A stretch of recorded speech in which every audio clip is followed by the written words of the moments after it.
Thank you. Thank you very much.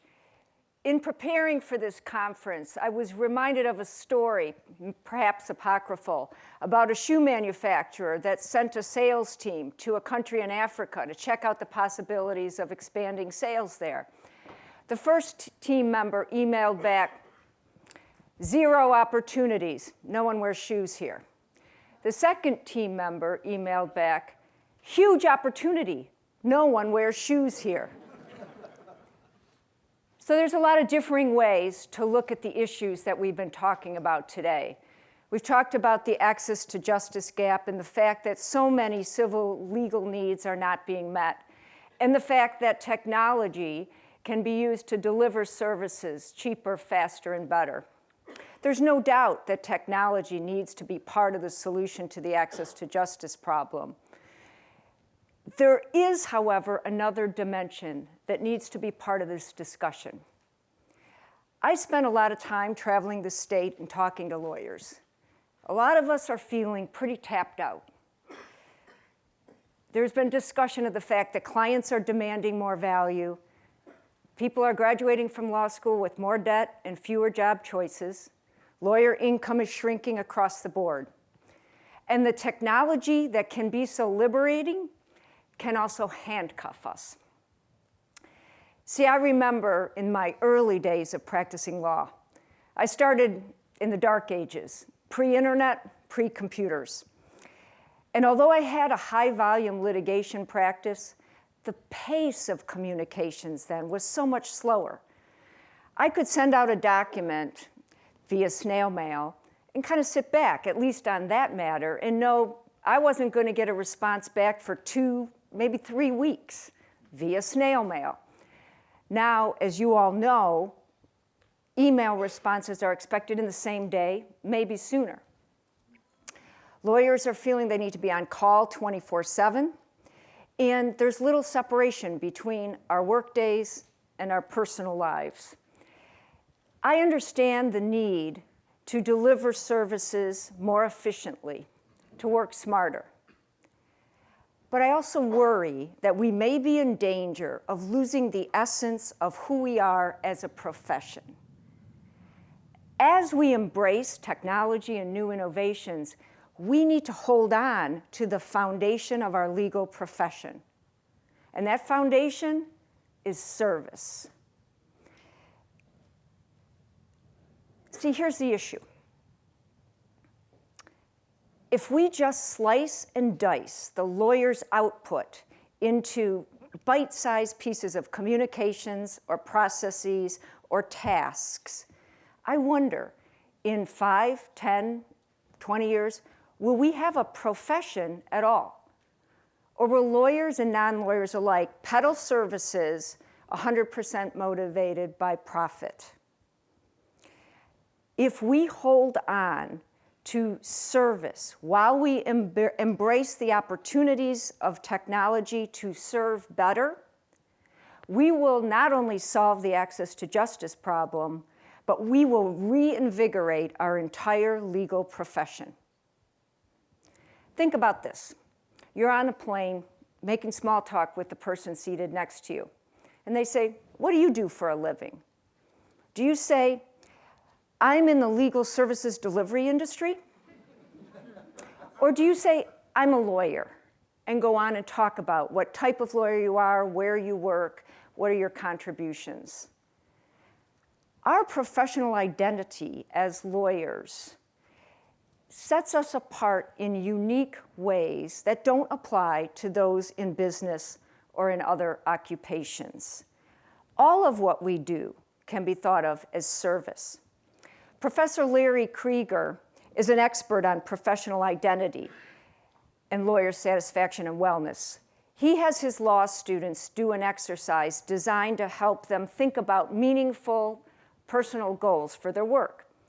He says, write down what your eulogy will be when delivered by a family member or friend. Inevitably, it's concepts like these: courage, commitment, integrity, honesty, willingness to help others. Why did you become a lawyer? I think most of us were attracted to this career because it's meaningful, it's inspiring. Most of us wanted to be part of a system that gives voice to the voiceless, that defends the defenseless. Think about how you felt in con law or any of those first-year classes. I remember being profoundly moved that I was going to be part of a system that was critically important to the fabric of our society. Whether we went into criminal law or civil law, we all want to be a beacon of light to provide meaningful help to people. As surely as a surgeon sews up the victim of an auto accident in the emergency room, we lawyers mend together the lives of our clients, lives torn apart by crime, immigration problems, housing problems, and the like. All of what we do can be summed up by the word service. And where are those service principles memorialized? They're found in the preamble to the rules of professional conduct. The rules prescribe what we must do or get in trouble by the ARDC. But the preamble describes what we should do as lawyers. And in the preamble, it says, lawyers have 3 concurrent sets of responsibilities. We serve as a representative of our clients, we serve as an officer of the legal system, and we serve as a public citizen with a special responsibility for the quality of justice. That special responsibility for the quality of justice has 4 parts. We are charged to work to improve the law, improve access to justice, improve the administration of justice, and improve the quality of legal services rendered by the legal profession. All of that stated in the preamble. The preamble also is where we find that a lawyer is supposed to use their knowledge, skills, and training to render services in the public interest for which compensation may not be available, pro bono representation, and working for legal reform. The preamble also says we should work to further the public's understanding in and confidence in our legal system. Why? Because the authority of our legal institutions depends on the trust and confidence of the people. We have only to consider the movements across America over the last few years to realize we still have work to do here. And here's a very important thing. The rules of professional conduct and the preamble apply only to lawyers. They don't apply to non-lawyers who may be working in this space delivering products. Only to lawyers. We are the ones who have taken the oath to live up to the rules of ethics and the professionalism principles. We have the right and the awesome responsibility to serve that no one else in this space has.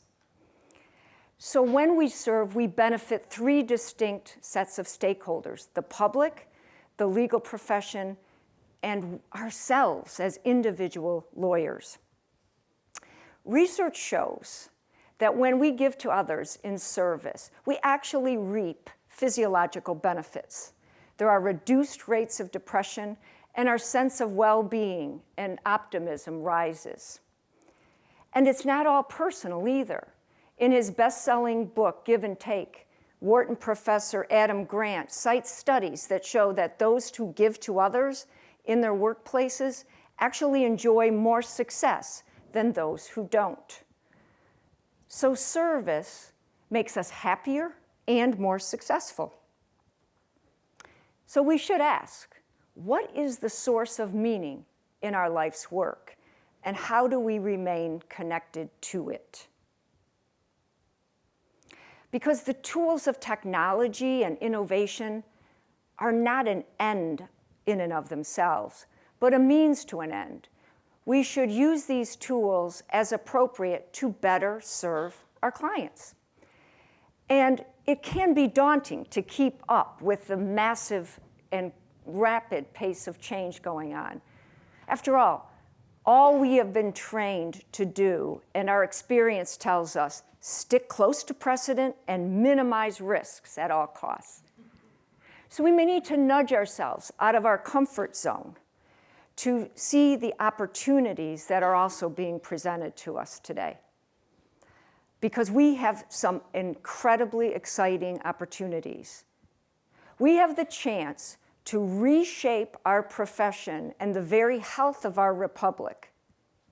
This is a defining moment, and lawyers have been at the forefront of many defining moments in our nation's history, beginning with the Declaration of Independence, all the way through. And throughout our nation's history, lawyers' spirit of service and of civic engagement have taken disparate ideas and peoples and languages and knit them together in an attempt to bring us closer to a more perfect union. And throughout that history, we've also struggled with the notion of having strong and reliable institutions and the will to change them if they aren't operating as well as they should or could. Thomas Jefferson wrote in 1812, "Laws and institutions must go hand in hand with the progress of the human mind. With change of circumstances, our institutions should advance also to keep pace with the times." We have a lot of changed circumstances now. If we look at them with a new mindset, we may see ways to advance our institutions to keep pace. In fact, the changed circumstances are a clarion call for lawyers to serve in new ways. The question is, are we going to answer that call? Or are we going to stand back and let others define and redesign our legal profession? I think the answer is clear.